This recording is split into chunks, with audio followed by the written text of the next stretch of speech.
Okay, welcome everybody to 52 Living Ideas. We are in the middle of our exploration of this book, The Evolving Self by Mihaly Csikszentmihalyi. This is part of our series on the concept of flow. And today we are talking about illusion versus reality, which he frames, I think, just beautifully, poetically, and historically through the lens of the veils of Maya. And I think we've all been feeling that we are entangled in Maya today, as Jyoti put it. So that is definitely the theme of the day. But we are going to get started here today. We have a PowerPoint presentation. So if you haven't read the chapter, you can learn everything that you need to know. And it's also just a review if you did read along with us. After that, we're going to do breakout rooms. So we have the opportunity to discuss these ideas in smaller groups. And at the end, we will all come back, share our takeaways. We actually even have an interesting project for you guys to do during the breakout rooms today. So I'm going to be really curious to see everyone's responses to the little project we've got going on today. But let's begin with The Evolving Self by Mihaly Csikszentmihalyi.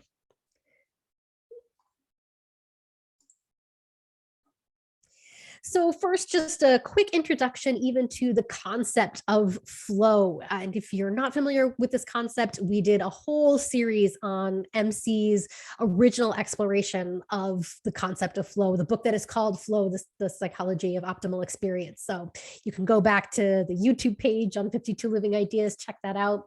But just so we're all on the same page here, flow as defined by Mihaly Csikszentmihalyi, this is the state in which people are so involved and immersed in an activity that nothing else seems to matter. You might know this state as being in the zone if you've ever felt that experience. It's when action and awareness seem to merge, time passes strangely, your sense of self seems to disappear. And it generally is the state of peak performance and optimal experience for humans. And one of the key ideas that we talk about with flow is that it happens when there's a balance between challenges and skills. So when you're in that sweet spot where your skills meet the challenge, then you're in what we consider the flow channel, and you're really able to access that state of both feeling your best and performing your best.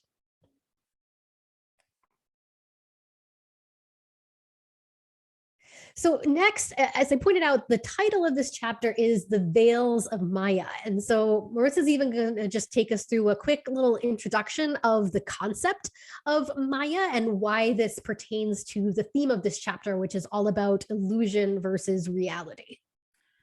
Right. So in the chapter, he actually spent only about 2 seconds talking about the veils of Maya, what the veil of Maya was. And so I just wanted to explain to you. So it starts with this word Maya, right? What is Maya? Now, I don't have the expertise to know exactly what the word Maya means. It has a couple different meanings. It has a Sanskrit meaning. It has a slightly different meaning in Buddhism, but most of them are centered on the concept of illusion. So in Sanskrit, in general, they translate it to be that which is not, or illusion. So that's kind of similar, right? And then the prevalent cultures that use it are Hindu, Buddhism, and the Greek mythology. So I just put for you guys here a little bit of details on what they all entails and a little bit of the stuff behind it. And what I see here is that, you know, there are ties to the religion of the times in our ancestry. And what they're showing you here is the idea of this is an unknown. So this is some type of a chaotic unknown that isn't quite exactly a well-defined thing. And so they're all a little different, but they give you that idea and the illusion. Maya also can be a goddess. In some cultures, it is presented as a goddess. I'm not going to read these off for you here. I just, it's been up on the screen just to give you guys an idea of what Maya itself is. So when we're talking Maya, so I would say in the book, he doesn't use Maya, the word Maya exclusively. He does use the word illusion, or he does use the word veil. So let's just all of us know in the back of our mind, for our purposes of what we're speaking here for the veils of Maya, whenever we see MC using illusion or Maya or veil, it's this same concept. It's this intangible, not quite thing. That's what he's talking about, that we all have this thing, and it's something that it presents to us often as something that appears to be one thing and may not exactly be that thing. Interesting thing here is that Schopenhauer actually also, a lot of his works are shown to have heavy Hindu mythology influences. And so he has a concept of the veil of Maya that he goes down into in some depth as well. So once we understand a little bit what the word Maya is, then we go into the phrase veil of Maya. And here what we're looking at is, it's the idea that what we're viewing is not the real picture. It's not the full picture. So we have many senses at our disposal. So we tend to think that we see something. When we see an image, it's sharp, it's crystal clear, that's the image. It's like television. When you're looking at a television set, you see people moving on a screen, you see movement. So your brain tells you that there are people moving on the screen. In actuality, you're seeing a bunch of pixelated dots. But that's not how you view it. In your mind, there are people running across that screen. That's similar to what we're being told this veil of Maya is doing for us. No one is immune to the effects of the veil of Maya, because it is impossible for us to obtain this just concrete vision of what exactly is the absolute truth. We all do suffer a little bit from the effects of the veil. And so I really like here this idea of, if the goal here is to move forward with intention, you have to fight the veil of Maya, knowing that we all have that. And that is a barrier that we need to work towards. And we have to do it knowing that we will never win. You will never actually banish the veil of Maya. But it's okay. And as we go forward in this chapter, we're going to see that what we're told here, we're not being told that you must take down this veil. We're just told that what you must do is acknowledge that it exists. So that's what I'm presenting here for you today. This concept of, when we're looking at this concept of the veil of Maya, what we're looking at is our infallibility. The very fact that what we observe and we internalize as reality is not the reality.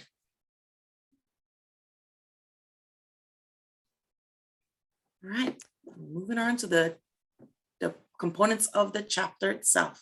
Right. So the first section is going to introduce this idea of illusion versus reality. And I just want to remind you all that Maritza put a link to this presentation. So you don't have to read it all on the screen right now. Maybe you even just want to repost the link too, because I've noticed a couple people have since come on since you first posted it.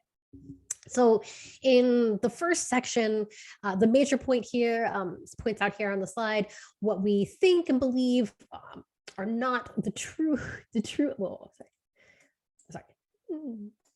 what we think and believe are not the true outlines of the world. Reality presents itself through a series of veils that distort what lies behind them. One must painstakingly match one's preconceptions against actual ongoing experience to begin separating truth from illusion. So, as Maritza pointed out, this is never an endpoint that we're ever going to reach where we will ever be completely free from illusion, but it definitely is a path that we ought to be on to gain as much truth as we possibly can. And In this chapter, we're going to see that he's going to talk about 3 different veils, 3 different areas that we ought to start paying attention to, which is going to be genes, culture, and the self, and how these 3 aspects of our experience can provide all kinds of illusions that we might have to break through in order to get a fuller picture of the truth.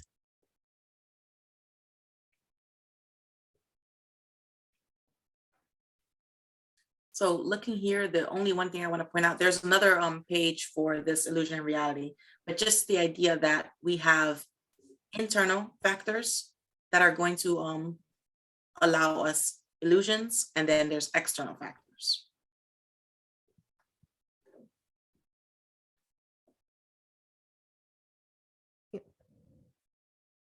Did you want to say anything about this second slide as well? I mean, I think we've kind of covered, right, that we're going to look at, the external forces of, culture, and then, also from our genes and, what's even happening within our own sense of self. Right. The only one thing I would point out here is the 3rd bullet. I think that's really like a key thing to remember as we're going through here. We're not being presented these things for us to throw our hands up and run in the opposite direction. That's also not the answer. So what we're told here, MC tells us that throwing away all of our cultural and societal norms, that's also not the answer. So while you don't want to go forward in ignorance, thinking that what you see is all there is to see, you also don't want to now go forward assuming that everything you see is false. Strive for that happy medium, right? The world is not an either or type of place. There is a middle ground. It's kind of like what we're doing as we're searching for flow, right? We're searching for the sweet spot. And that's what he's telling us. And I really like the second and third lines in that 3rd bullet art. They come straight from the chapter. And I love that he's telling us the task for us today. And by today, he means as we propel ourselves into our future, is to separate the genuine insights of religions and philosophies from the inevitable errors that crept into their explanations. I really like that because it says, what came before is not all garbage. So some of it bears walking with it as you move yourself forward. All right, that's all I had. Let's go on to the first veil then, which is the world of the genes. Here, as it says, the major point is that evidence shows that how we experience the world is limited and structured by the chemical instructions encoded in the genes. Reflecting on the source of impulse, of habits, is the first step in getting control of one's psychic energy. Our survival will require that we better understand how we are manipulated by chemicals in the body. And he points out here that genetic instructions are generic, which I love, that they arose in situations that are different from the conditions that we often encounter in the modern world, and that evolution really hasn't caught up with the society that we've built. And so that even some of these evolutionary habits and predispositions that we've developed, although they might have served a really important survival value in the past, we need to make sure that we are consciously evaluating them and making sure that they actually do still serve us in the present. Right. And here again, we're told that it's enough to recognize that you have these biases. So forgive yourself if you don't know what comes next. The very first step and the most crucial step is to acknowledge that the bias exists.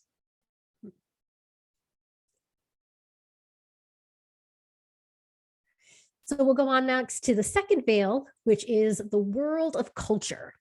Here, the major point is that it is dangerous to take too seriously the picture of the world as painted by one's culture. A person who invests psychic energy exclusively in goals prescribed by society is forfeiting the possibility of choice, and the individual's potential will be limited.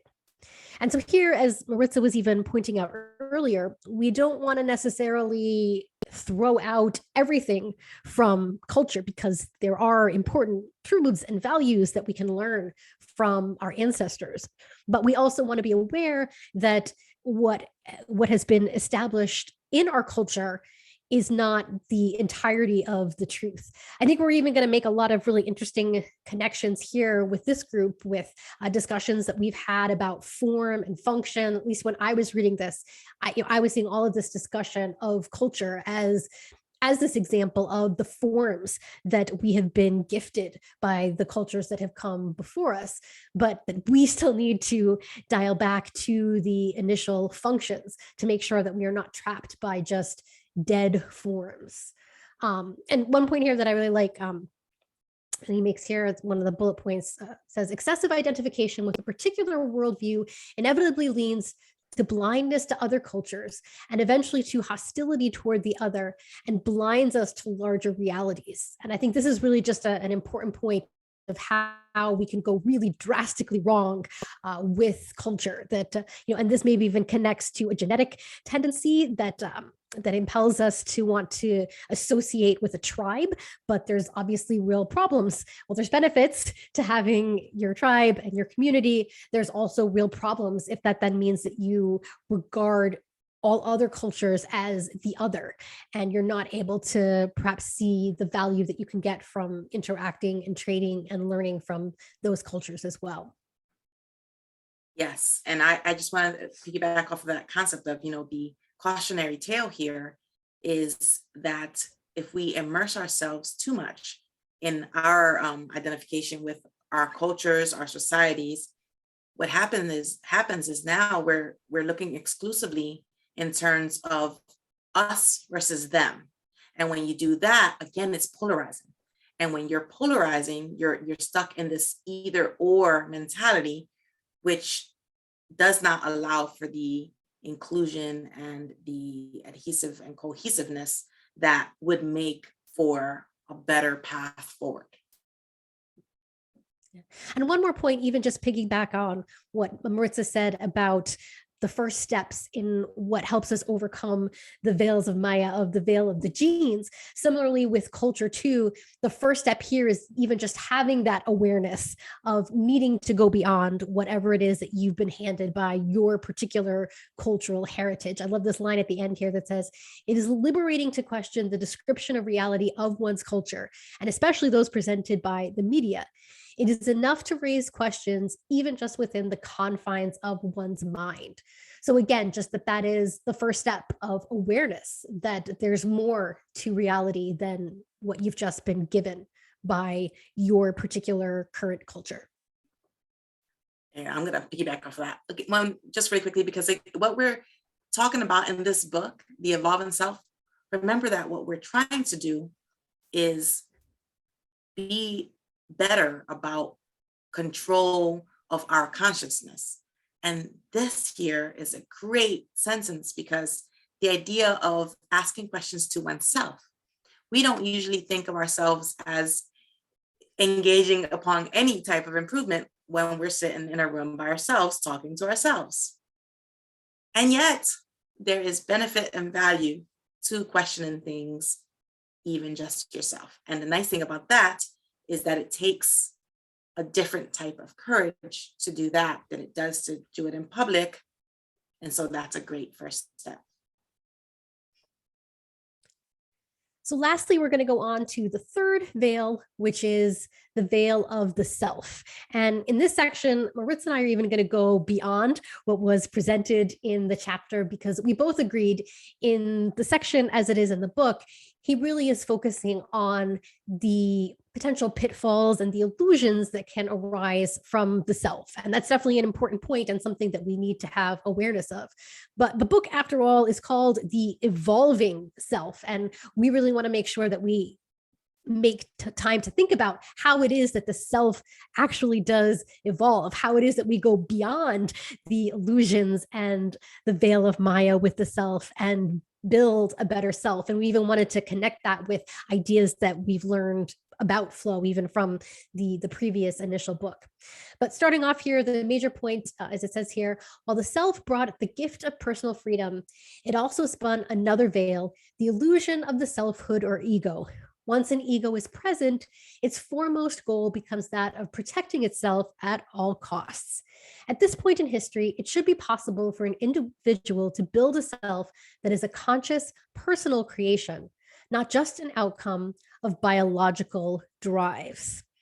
And the important point I thought here was says here, like, the more the ego becomes identified with symbols outside the self, the more vulnerable it is. To prevent its annihilation, the ego forces us to be constantly on the watch for anything that might threaten the symbols on which it relies. And here, this is the way that he's using the term ego. I see him using the concept to refer to that, potentially destructive tendency we have to be all defensive about our current state of development, and that when we fall back into that defensive mode, as he says here, by identifying even with symbols outside the self, that we're just creating a self that is vulnerable. And that's precisely the thing that we want to triumph over. We want to create a self, as he points out here, that is a conscious, personal creation. Did you want to say more about the dangers of the self here before we kind of get into what we can learn from the Flow book? Maybe the only thing I would point out here is that, again, this concept of polarization and the cautionary tale against it. When you're looking at it from the self versus the culture, you're looking at good versus bad.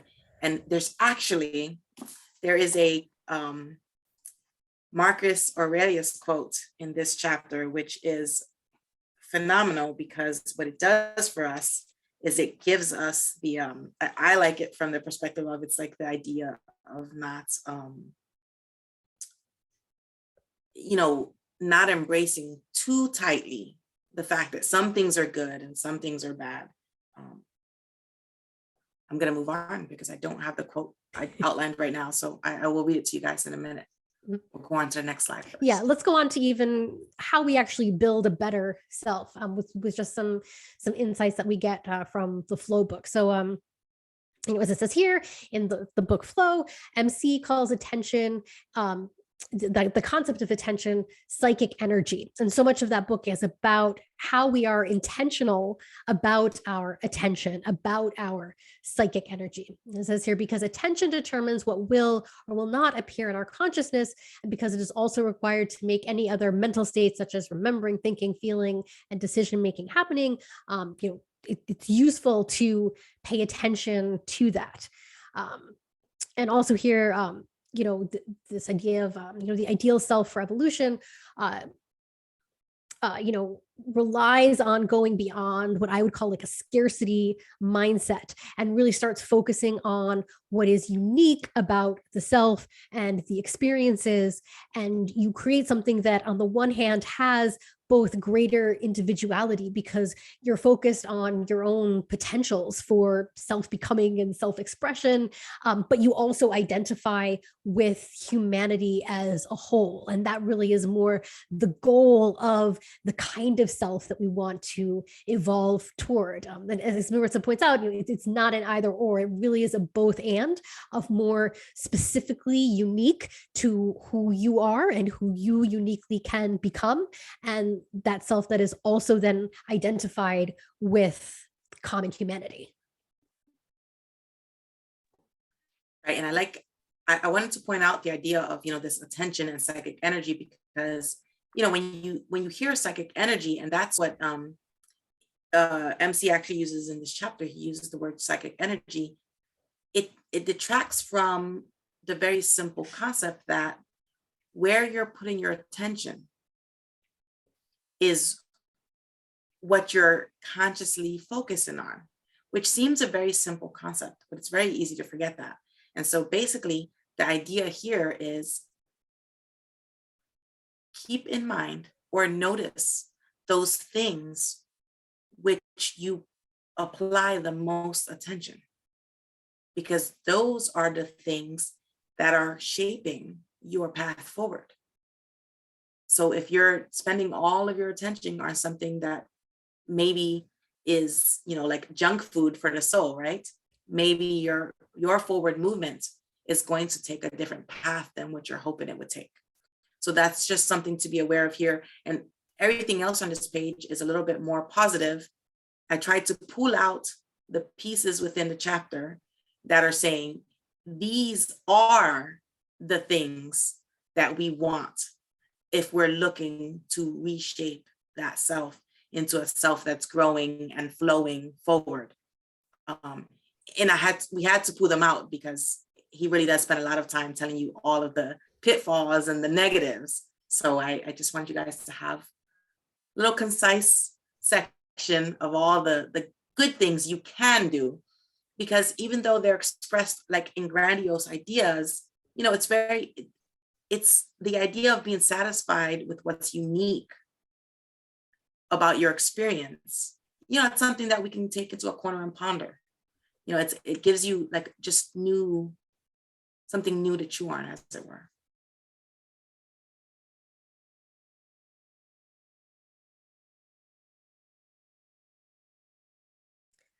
And then lastly, just to connect this again with the concept of flow, the Flow book was all about how it is that we build a life full of happiness. And here in that book, MC points out to us that the key to happiness is how we invest our psychic energy, how we invest our attention.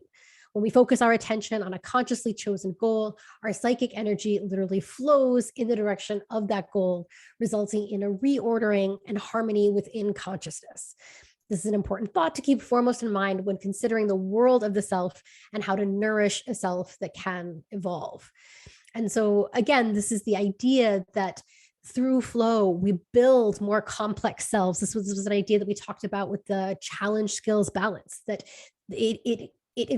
that concept is a forward moving progression, because once you develop certain skills to meet a challenge, if you don't keep on developing your skills, that challenge will no longer be challenging for you, and you'll, fall off into boredom. So there's a constant process of needing to continually develop your skills, develop yourself into a more complex and thus more unique self. And this is part of the building blocks of how we create a more satisfying life. And also, ultimately, I think we're going to see in this book how we're going to build a more evolved self. I'm going to go ahead and read that second bullet, because I think everything on this page is worth shining a spotlight. People who lead a satisfying life, who are in tune with their past and with their future, are generally individuals who have lived their lives according to rules they themselves created. They understand their motives and their limitations. They have carved out a small freedom of choice. It is this kind of self that will make survival into the third millennium possible. So to me, that is really, really strong sentiment. The idea that by understanding your own motives and your limitations, and they don't necessarily have to be negative limitations. The idea of having, genetic instructions. All of us humans have genetic instructions. That's a limitation. And yet you don't have to, totally figure out how to fix that limitation in order to move forward and to do something that is of your choosing, because you can say, yes, my studies of my inner makeup show that my testosterone levels are really high for somebody within my parameters. So that means technically, because of these hormones, I have just these urges that my genetic makeup are pushing me towards. But I am going to wake up every morning and I'm going to choose to go left when my genes are telling me to go right. So if in doing that, you are making that decision. And when you are making that decision, you're giving yourself the small freedom of choice. So within the realm of those things that you can control, you are controlling them and wielding them in a direction you seek to wield, and not getting stuck on all the things that are outside of your control, because there is a lot of stuff within our genetic makeup and within our cultural glue that we ourselves cannot truly control or change. But if you acknowledge it, it gives you the space. Even just acknowledgement gives you the space to turn your attention elsewhere and to move forward. And when you move forward, you're not just floating.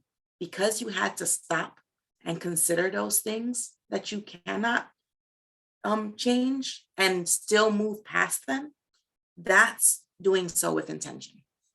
And I think that that's the beauty of all of this thinking. Like, the reason that we're considering this is that we're just shining a spotlight on all of those things that are usually in the background. But the thing is that all of those things in the background, they're affecting your decisions. They're affecting what you're doing. And if you're not aware that they exist, then there's a piece missing to your decision making.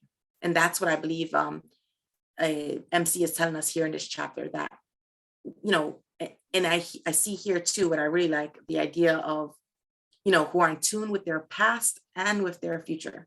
So, you know, you guys have all heard me say before, you know, we walk with, we're stepping on the backs of our ancestors. We are. What they did for us, we can't get away from it. There's no way to 100% remove yourself. Doesn't matter how logical you are or how much you would like to, it's not going to happen. What the ancestors did for you, it's coming along in some way, shape, or form. And he's telling us that those ways, shapes, and forms are even more tangential and pervasive than we in general tend to remember. And so this idea, and I told Joya this right before you guys all joined us, was that this chapter, this piece of the chapter, the world of the self, this is where we begin that exploration of the title, right? So the evolving self, that's the name of the book. Here we're presented. This is the beginning. We've been setting you up. I know it took 3 chapters, right? Well, it's going to take another 2 before we start to untangle that. So we have here 2 more chapters as we're doing the history in the background before we really start to sink our teeth into the measures for this evolvement. So this is the taste. This is we're still in the setting up thing. I just felt that this section, we really needed to tie it in to the ideas that we looked at with flow, because this is the point where it starts connecting. Before, we were just like sketching the outline. And I really can see, after having read this chapter, me personally, now it makes a little more sense. Because honestly, the first 2 chapters, I was like, I'm not quite seeing the corollary yet with flow. Here I am. What he's saying is that if we are making sure we're within that sweet spot of skills versus challenges, if we do that, acknowledging all these veils that we have that are moving with us, it'll help shape us. Because, you know, when you're in that flow state, you actually have no self, which I find to be a fascinating thought, right? So when you are in flow state, you have no self. And yet, when you come out of flow state, you are improving the self. So the thing here is that if we're trying to get this type of self, where we're among those people who lead a satisfying life, we have to find ways to enter into that flow state where we have no self, because it's only through the destruction of your existing self that you can, that it grows. It's kind of like a snake, I guess. It kind of has to shed its skin and then come back to be bigger and better, right? So that's, those are my thoughts on this section here. Thank you. Thank you, Maritza. I think that was beautifully said. So we're going to go to the breakout rooms now. And we actually have a special breakout session planned because we have kind of two parts. We're going to have a discussion and then also an exercise for you to do. I think I'm even going to give everybody an extra 5 minutes for the session, so we have time for everything. So first, we want you to have a discussion about the ideas of the chapter, these three veils of Maya, the three illusions that we talked about: genes, culture, self-distortions, and talk through with your group maybe how some of these have you recognized them in your own life. Have you recognized these in your own life? Maybe some of these more than others. As we said, awareness is even the first step for overcoming these limitations. So through the group, just to have that discussion to raise awareness of the ways that these illusions can impact us from developing our full selves. And then afterwards, I guess I'd say maybe at like on the hour at this point, we can just switch and have you guys try this exercise that MC actually proposes in the book itself. And so this is the exercise that he recommends. So he says, if you were to represent the self by drawing a series of 5 or 10 concentric circles, like a bullseye, with the one in the center representing that which is most essentially you, how would you label the circles? What would you write in the middle one? A value, a quality, a possession, a relationship? So again, with this idea that conscious awareness is the first step of how we're going to build a more evolved self, to just take stock of where you are currently at personally and draw this bullseye. Think about those elements that you consider to be essential to your self-conception, and and maybe try to answer at least this question of what would you put in that bullseye. Is it a value, a quality, a possession, a relationship? What is it that is most you about you, at least at this time? So I will get the breakout rooms started so that, again, you can go through all of the discussions first here, and then, as I said, on the hour maybe or shortly thereafter, just switch over to just taking some time to maybe draw this bullseye and think about what you put in the center for yourself. All right, so I will get the breakout rooms started now.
All right. It looks like everyone's coming back.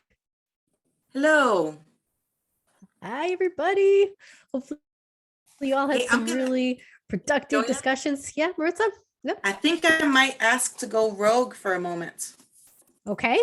I don't know about your group, but I did not walk our group into a great time management experiment.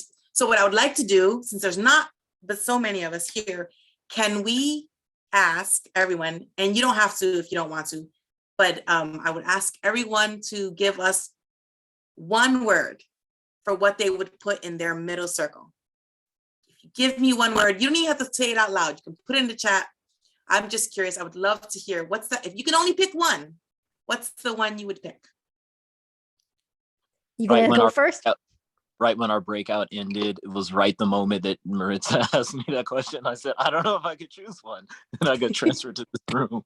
Right. That was good timing, though. Yes. For me, I would put honesty. If I could only put one thing in the middle that was most essentially me, that value would be the value I would put, honesty. Jyoti says love. Mm-hmm.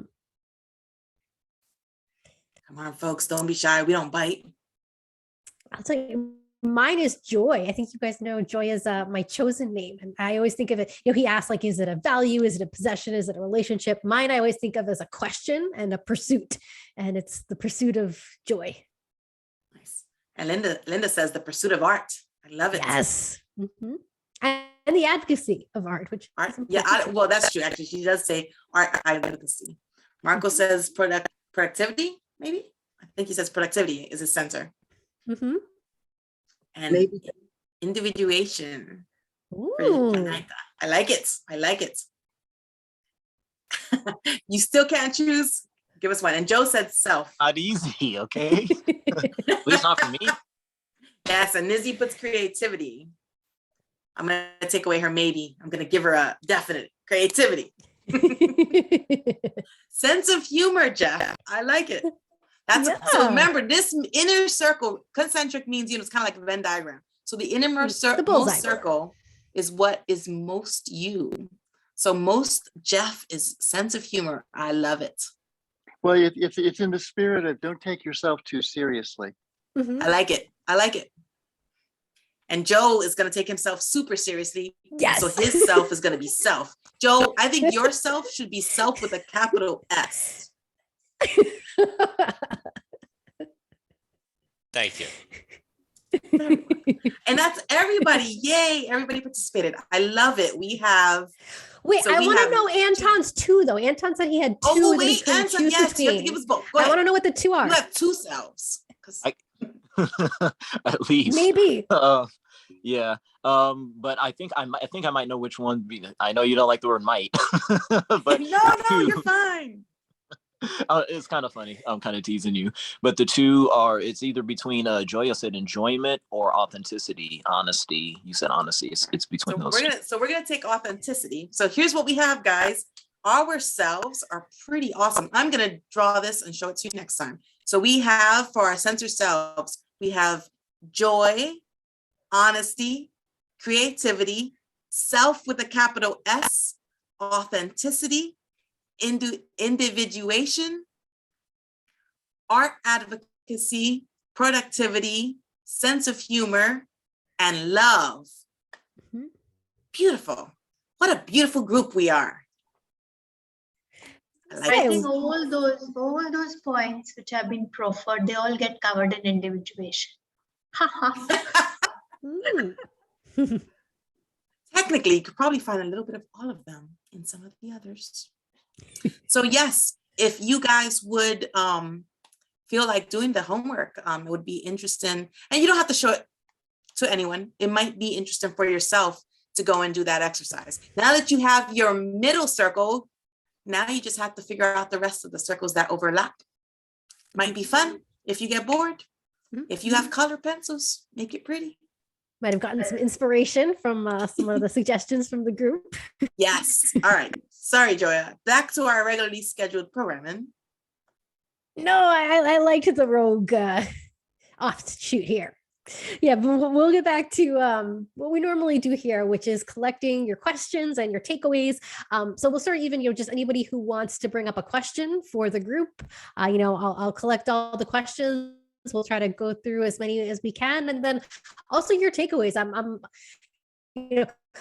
We did the fun part first, but I'm also curious to hear some of your thoughts about your own personal struggles with some of these veils of Maya that we've talked about. So again, you can put exclamation point in the chat. You can use the raise your hand function here on Zoom, and we'll start taking your questions. Unless maybe nobody has any questions. Maybe we've all pierced the veils of Maya and dispelled the illusions. I have questions. If no one else does, I have questions. All right, Maritza, you can go first, and then Joe. No, we have Joe. We'll let Joe go first. Okay, Joe first, then Maritza. I mean, the only thing I can think of is the idea of developing habits that we talked about a little bit. And I didn't read the chapter, so that's kind of an issue with me. But maybe he actually covers in how to develop our heuristics in order to make good judgments. I think would be like an interesting thing. So essentially, how do we develop good habits in order to form our good judgments and make wise decisions? Because that's kind of critical if we're actually going to see through our sensory experiences as they're talking about with this idea of Maya. So I think that's an excellent question. And it is not something that he got to in the chapter. He was even at that point talking more about the kinds of habits that people fall into because of their genetic predispositions. But he did not get into your question, which is, what are the positive habits that we can develop that precisely that help us to evolve better selves? So I like that question a lot. So Maritza, you wanted to share a question or two as well? Oh, I'll go after others. Let's let Anton then is next. Okay. I don't know whether or not I'll give the reason why I'm asking this question. I'm kind of just curious what people have to say. So is there a paradox to self, the concept of self, or what self is? I think that's an intriguing question. I'm curious, do you think there is a paradox? The reason why, this is one of the things I realized with something that Maritza said during the presentation, but it's also something that I tend to bounce back and forth in my awareness of it is when you let go of the self is when it seems like it's easiest to improve or be a healthy version of self. You let go of the identification of it, you see? Mm-hmm. So it sounds like a paradox to me. Yeah. I like that question. All right, Maritza, you are next. And my question was, how do we balance this questioning of these veils upon what we perceive to be reality? How do we balance that with other individuals? So the question, how do we bring that from this overarching realm of each of us considering the how we shift this veil or acknowledging that these veils exist? How do we now look at other people's veils and how it shapes and affects our interactions with them? Ooh, I like that one. I think let's start with that one, since that one even seems to get right to the heart of the question of the veils. And I will suggest, so, along with, I think most of you all, I have not read this book yet. This is my first time reading it and walking through it all with you. But my sense is that is what the next chapter is going to be all about, because the title of the next chapter is Predators and Parasites, which perhaps suggests all of the ways that other people, when they are lost in their veils, can have really negative effects on, each other.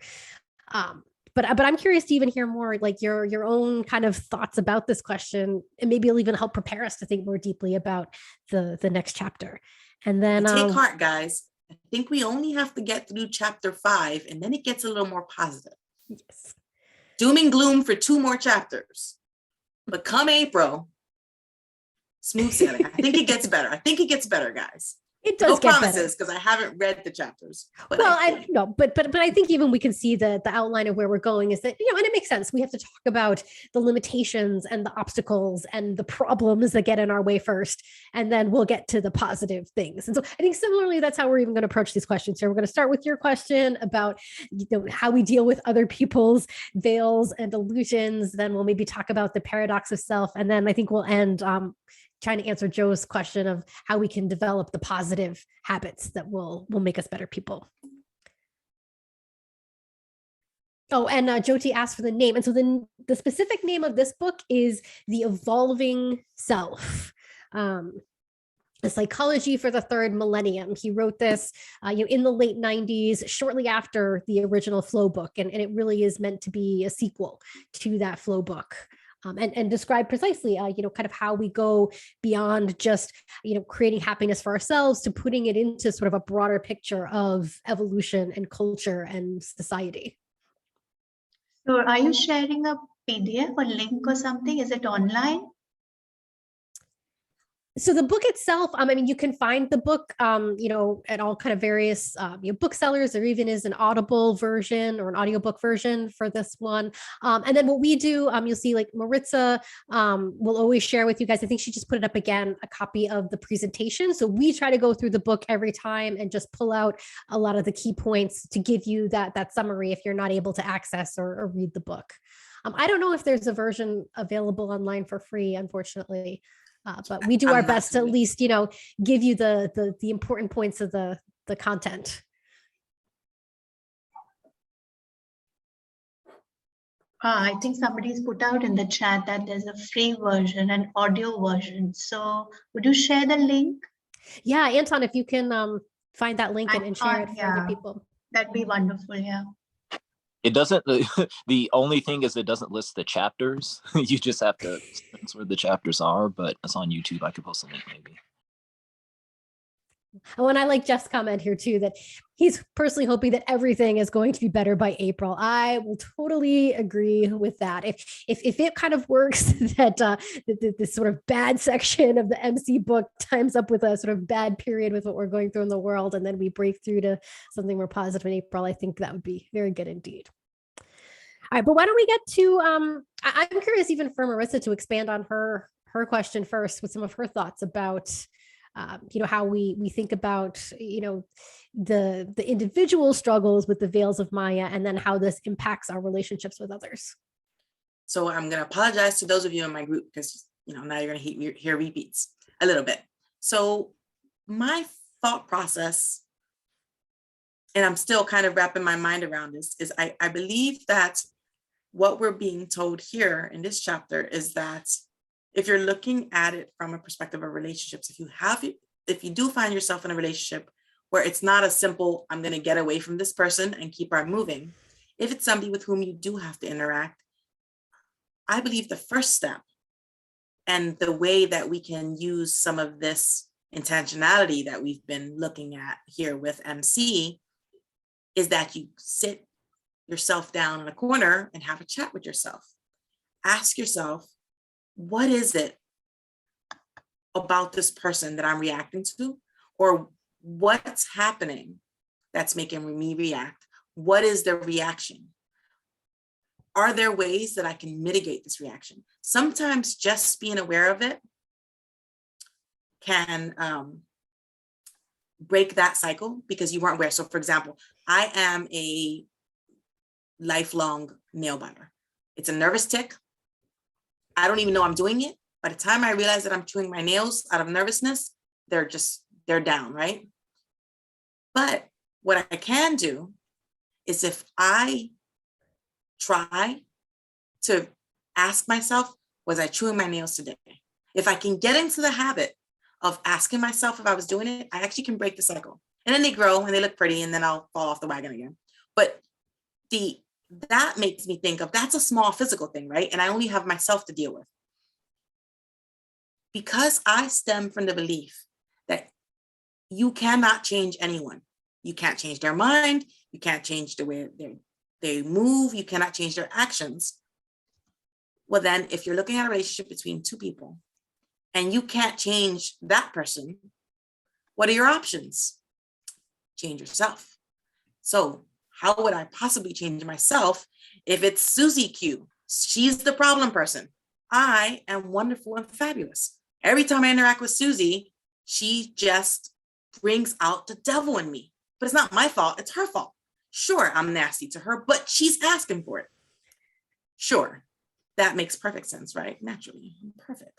So, but when you go into the corner and you have the chat with yourself, and it's just a really honest, brutally honest conversation with yourself. What am I reacting to? And it might be something that you're not even conscious about. And it might be, well, really, it's just the tone. She sounds like what my third grade teacher did, and I couldn't stand my third grade teacher. And if you can identify, and these are like, again, I am not a therapist, so I'm not putting out real problems here for you with real solutions. So I'm trying to give you hypotheticals. If you're in that situation where it's two people, right? And it could be a bigger group. If you can identify what the triggers are, what is it that you are reacting to? So A, what is your reaction? And what are you reacting to? What you're doing there is you're flipping the switch.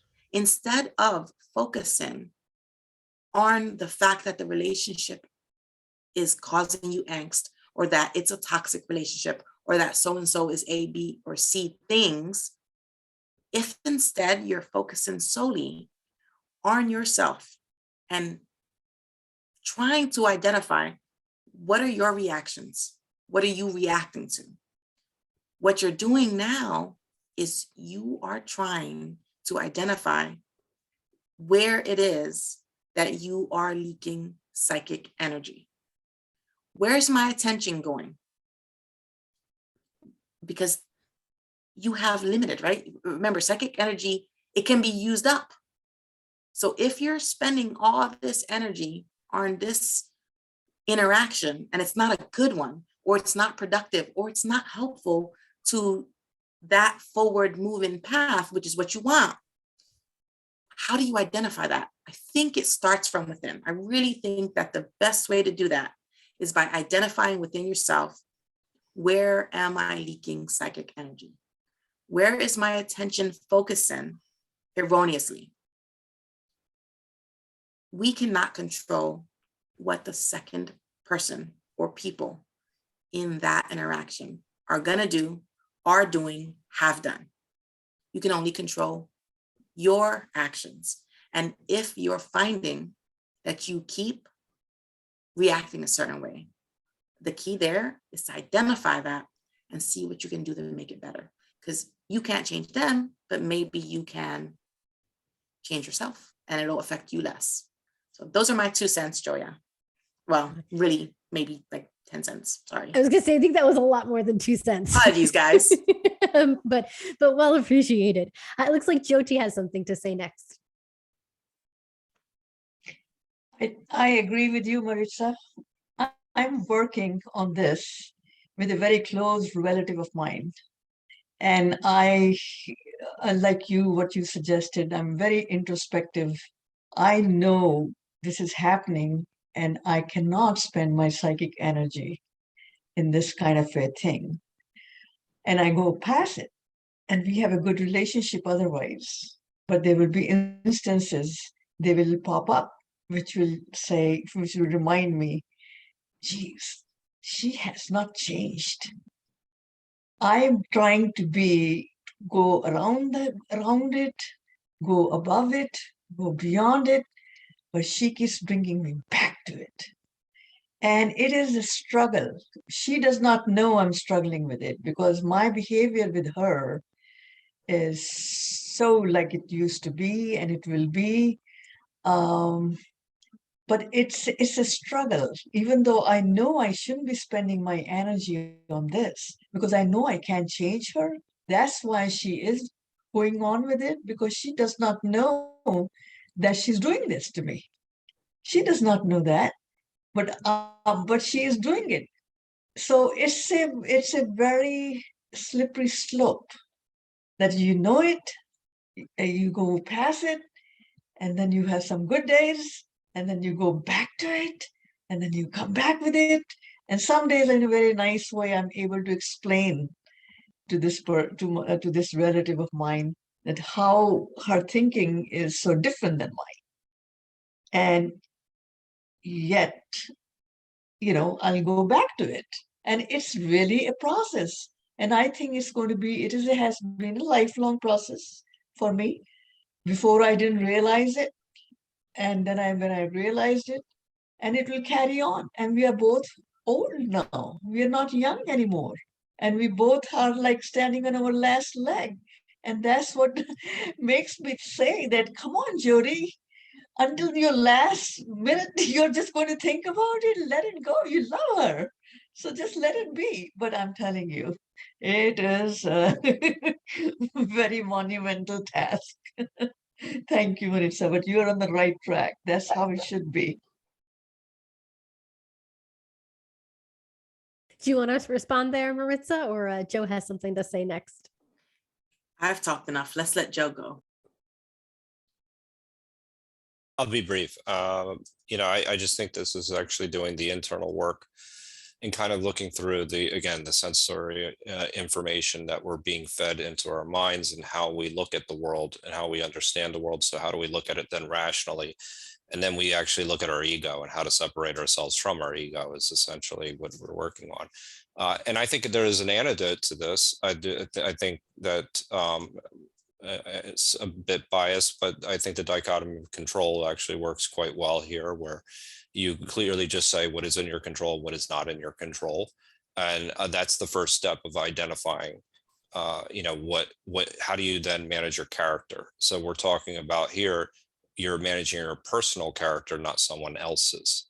So I think that that's kind of getting to the, a lot, and you see a lot of this, a lot of Stoic and even CBT type of writing and whatever I've read of MC. We'll never try to pronounce his name, but nonetheless, I think that there's even things today. I saw on one of the slides the idea of even our value judgments of what we label as good or bad, and things along those lines. Those are value judgments, and you need to actually separate yourself from those in order to say, so then you're not actually reacting. So you're just looking at it as is objectively. So these are some behavioral techniques that we can always implement. And it does help us see through the sensory experience that Maya gets to, although I'm not too well schooled with Maya, I just know that it's related to Brahman and Atman. So, from the Bhagavad Gita, but perhaps somebody else can explain that a little bit better than myself. But that would be my comment on that. I like to jump in here, and I've listened to Jyoti and Joe and Marisha. Yes, so I'd like to say that it is a very difficult scenario, and if it's lifelong, that you have to keep up with that person because you're connected, right? And so when we speak about, many people said, honesty and authenticity as in the circle, so in such kind of a relationship, I feel when we have to keep up, in spite of whatever differences, then an inauthenticity creeps into the situation, and you cannot help that because you cannot tell your truths to that person. It's a huge Herculean task, and the other person's not going to change. So you have to keep up with where that person is and keep up a formal, pleasant relationship, right? And overlook much which irks you, right? And and it involves a lot of psychic energy that is being expended. So I think you can respect that person, yeah, and but it's very difficult to like that person and to spend an extended amount of time with that person. So boundaries come into place, right? And so with boundaries and a bit of inauthenticity, I would say. So when we term a value as good or bad, is something that we draw lines and we say this is black and white, but there are all these gray areas. So in this relationship, you will be a bit dishonest, you'll be a bit inauthentic, and you'll just smile and play your role and keep up with the relationship, and you know, along with all the internal work that you're doing, but you don't want to spend too much of psychic energy here. And that's how the relationship goes on, with respect on the table, inauthenticity on the table, and a bit of dishonesty, but a lot of pleasantness which comes with these, and a carry on with the relationship. Yeah. So I am going to jump in here, and I'd like to explain a little bit the way I would view a situation like that. So I am going to respectfully disagree a little bit with some of what you're saying here. And the reason being, and again, not an expert, this is my opinion. My thought here is that the important thing is being true to oneself. So I value, so my middle circle, right, was honesty. So for me, the idea of being dishonest in any relationship, it causes a dissonance. But then I hear the relationship you've presented, and you're saying, you don't have a choice. This is somebody you must deal with. So then it makes me wonder, well, how do I reconcile this? And my thought process here is that if one of my concentric circles is respect, that means my highest, my middle most is honesty. But if respect is also in that bubble, it means I have to find a way for those interactions. You know, I have to find a way to be respectful while still honoring my innermost value of honesty. And that might be that my interactions with this person, there's very little said, because it's not a lie to not share information. If I know that this person has an intolerance for some of my worldviews, Joe brought up for us the idea of the locus of control, right? The dichotomy of control. And so what Joe is telling us, Joe is saying, if you acknowledge and recognize those things that are outside of your control, don't try to change them or wield them in any direction. Focus on those things you can control. So let's look here back at this relationship that Janaita was telling us. She's saying this interaction that has to be, I have to have this interaction, but this person really is not a pleasant, it's not a pleasant interaction. But you can't control what the other person is doing, saying. What you can control, and you also can't control entirely the emotion that that bubbles up in you. You can't control the emotion that bubbles up. What you can control is how you react to that emotion. Are you going to, if resentment bubbles up, are you going to lash out? You're a thinking creature. You can stop yourself from lashing out. That's within your control.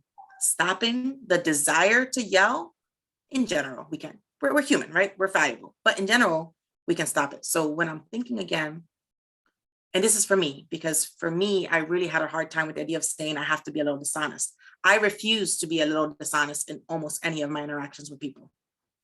It makes for a very small group of friends, let me tell you.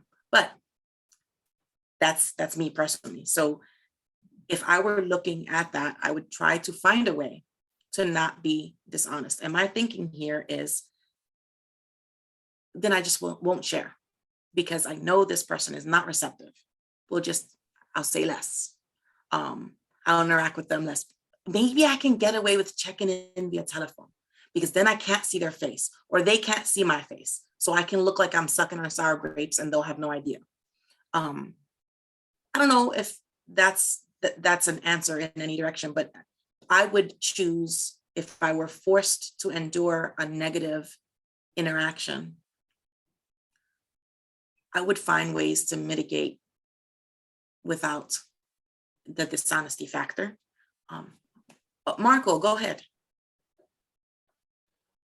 No, probably everyone sort of goes through that, waiting to find a response to something, responding to an emotion rather than reacting. But I was just thinking for me in the future, and I was just sharing, just counting to 10 before reacting. Yeah, I thought I would just share that. That's it. Oh, thank you. I think that's a great strategy. That question of how do you create the space between your response and then the way you actually react. I think Maritza has a great point. And what I even hear what Maritza's saying is even how I can hear how for her, it even starts with self-honesty. And there's a whole lot of truths to be pulled out, the truth of what you actually feel. And then the truth of knowing that just because you feel a certain way doesn't mean you need to lash out with that negative emotion. And then, just trying to balance that self-honesty with how you actually interact with the other person. But it looks like Jyoti has something to say here, and then Anton as well after Jyoti. Yeah, Maritza, I'm like you in many ways. I like to be very honest in my interactions, and I tried when we were younger, when I was younger too. I did try to explain to her that how her thinking, which she thinks is correct thinking, whatever it is not helping me. That's what I said. It's not helping me. How you think about my situations, my crisis, my problems, your reactions to my problems or my crisis are not helping me. And she didn't think that I would have a problem with it. So then I stopped saying it to her. I said, you know what, this is the best honest answer I could have given her before I could get hurt more than what I have been getting hurt with. But then as I'm getting older and my relationship with her is so close, and I cannot now keep bringing to her attention that how, in what way it is hurting me. So what Junaida said, in certain instances, in certain relationships, you just have to pick the two, honesty and what I'm doing with her is not dishonest, but I'm like, okay, very indifferent. I'm not being dishonest with her. I'm just being indifferent to her comments, her reactions. And part of it is also because I stopped telling her my problems. I don't think she is capable of handling them. Let's put it this way. So why tell? But every so often something will come up and I would say something to her and then her reaction would be the same as it had been in the past. And I say, see this, you did it to yourself. Why did you have to tell her? Because if you want to keep yourself away from feelings of hurt, then you just forget it. Don't tell her. I mean, yeah, she's very close to you and you have some expectations that this is a family. I should, let the person in the family know about it. But if the family cannot help you, then so be it. But I want to keep up with my relationship is more important than to keep telling her, this is not right. This is not how you should be reacting to my situation. Let it be. Okay. Well, I mean, because that's not within your control, right? No, and honestly, we can't tell people how to react. I mean, they're going to react the way they, yeah. Right. So it's outside of the realm of things you can control. So you need not concern yourself about them. We can all steal that from Stoics. I think will be the better for it. Yeah. And I would also say here at this point, like being identified with any belief, and there's no right and wrong. So being identified with something like honesty, that means your ego is playing a role here. You're identified that I am honest and under no circumstances can I be dishonest. Not even a trace of dishonesty. So here it's again an illusion. It's like Maya. that you're so identified with your honesty. So I just like to place that on the table. Yeah. Thank you. Fantastic point. Yes, that is a great Yes. point to bring up. And I'm just going to note here that Jeff is bringing his core sense of humor to the group, noticing, it was wild and crazy for a minute, then solved, then not really solved, then solved, and then maybe not really solved. And that's part of even what we've been learning here, right? That we have these illusions and these distortions, and our goal is to try to keep growing through them and become better versions of ourselves, but we're never going to pierce through all the illusions and the distortions. It looks like Anton has something to say here next. Yeah, I think that is a good point, even if it threw a wrench in some things that people were saying. What Janetta just said about, I think it depends on what it is that the ego, or whatever word you want to use, can attach to even honesty. Sometimes I'm convinced that the ego can attach to anything, even things that are good. So you can have an egoic version of that. But I'm definitely on board with what Maritza is saying and Jody's saying. It's helped me with a couple of family members, one of them especially, that I think you can, for one thing, like honesty, authenticity, either one you want to use, is at least one of my core values. But I realize, like Maritza was saying, that you can be selective about what you say with certain people. So I can still say something truthful, but I can be selective because I know where it's going to go with certain people. So it's like, so I just won't even, I won't even bother. Like that's helped me with certain, I used to engage. There's a family member I still struggle with that with, but like, I'm always much more calm and much more willing to handle it when it's just like, I'll just pick and choose what I say. I can set boundaries if I need to, and then leave it alone as much as I can. So yeah, those are the thoughts I have. I have one more point. Listening to Jeff has got sense of humor in his core circle. So I think in such kind of situations, honesty, dishonesty, and difficult situation, lots can be, a headway can be made with sense of humor. So you can, kind of bring it and table it with that person and say, but in a humorous way. So if a person has that quality, then you can also be authentic and honest in such difficult situations. Yeah. Jeff has the trump card. Yeah. And I like what Jyoti, sorry, go ahead, Jeff. Or not. Or not. So, just to give it just a little bit of perspective, okay? So let's just approach it from the standpoint of a fairly core thing, like knowledge of self. I think most of us would admit that's a pretty important thing, to the overall even ability to have a conversation here, right? So I can tell you that to some extent every single day, but certainly over time, there are things about myself that I thought I knew and that I thought would always be true. There are things about myself that I felt like I didn't really know, but and would be worth exploring. And I have come to have a great regard for things about myself over time that I didn't know that I didn't know until I encountered situations that I would have never expected. Like, I don't know if you saw the pandemic coming, but I didn't. Maybe Bill Gates did, but I didn't.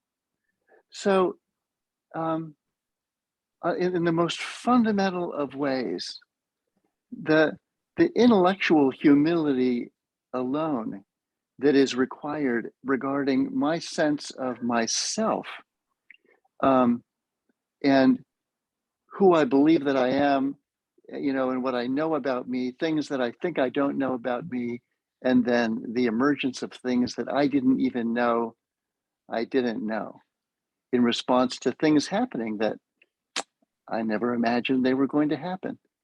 And then just to sort of combine that, in a philosophical sense with, I don't know where I was before coming to Earth. I don't know exactly how I got here. I'm not sure exactly what I'm doing here. I'm not sure where I'm going when it's over. I'm not sure where the people who used to be here with me are now. I'm not really sure who the people are coming next, might do. There doesn't seem to be an operating manual for this place or for our relationships with each other. At least one that, that I can either certify or completely abide. So given that level of uncertainty and things that seem to be changing, occasionally it seems worth a while to give ourselves a break and maybe not take our answers to these things, in an ultimate sense, quite as seriously as we might be tempted to take them. In a way, in an ultimate sense, take them as seriously as possible, explore them as authentically and honestly and generously and mercifully and wisely as possible. But just the intellectual humility that I think is required based upon the things that we don't know might argue for giving ourselves a little bit of slack. So that's my story, and I'm sticking to it. For now, I'm assuming, until you change again and realize new things about yourself. Until I actually do discover the actual and true provable meaning of life. Yeah, that's something really beautiful what Jeff said now. Yeah, it's really beautiful. It kind of, goes with Keats' negative capability, So Keats always propagated this. To live with negative capability means to live in doubts and uncertainty, to live with gray areas, to live with all probability. Nothing is absolute. Yeah, and to live with that kind of feeling and to go along and just feel your way ahead. Yeah, wonderful, Jeff. Yeah, thanks for sharing. And we're already kind of coming to the hour, and we haven't even gotten to our other questions. But I think this has led perfectly even into the next question, which was Anton's question about the paradox of the self. And I think we're going to have plenty of time to explore this. I mean, we're talking about the evolving self, this whole book. So I think we're going to have plenty of time to talk about the paradox of the self. But it's interesting how this conversation, how what's even emerged, it is a very clear paradox of the self that's come up here, that we've all identified certain, values or traits or core virtues that we put at the core of ourselves, but then recognizing that, as much as, these are all good things, we talked about authenticity and honesty and joy and love, creativity, art, productivity, sense of humor, but we're seeing that, there's pitfalls to all of these. All of these are good things that we should aim for, but if you lean too heavily into any of these, it would have its negativity. As Jeff pointed out, we need to take things incredibly seriously and also maintain our sense of humor. So maybe that's even a paradox of self that we can each think about as we get ready for the next session. So just to remind you all, we will be back again 2 weeks from today, same time, 7 p.m. Eastern time. We're going on to chapter 4 of this book, The Evolving Self, which is going to be about predators and parasites. Oh, did you have something you wanted to add, Maritza? Just that it's going to be on St. Patrick's Day for those of you who celebrate. Ooh. Yeah, I don't know if there's a connection between predators and parasites and leprechauns. I hope not, but maybe we shall find out. And just so you all know too, there is another 52 Living Ideas meetup right after this one. It's going to be all about Aquinas on the Book of John, and it is at a different link. So I'm going to give you all, an opportunity to sign off now and get ready for that next meeting. But thank you all. I think, this discussion definitely went in a direction that neither Maritza and I think would have ever anticipated, but I thought that the discussion here was really fascinating. So thank you all. Can you put it on the chat, Joy? Can you put the chapter 4 on chat so that we can read it beforehand, or it's not possible? What do you mean? What chapter? The book? The book. Like you put 3, like you put the chapter 3 on the link, then I can go back. It's not done yet. Oh, okay. We're reading this with you guys. So you can put it beforehand. No, we haven't created it yet. So we take 2 weeks while you're reading it. We're reading it also, and then we're making a presentation for you. Oh, gotcha. Okay. It's our homework. Thank you all Janetta, thank Okay. you. Bye-bye. Thank you. Yeah. Okay, Yeah. bye. We look Bye, forward. guys. Yeah. Okay. Bye. Bye, See you in Joy. 2 Bye, weeks. Maritza. Thank See you, in 2 dear. weeks. If not sooner, Okay. hopefully. See you Okay. soon. See you. Yes. Okay.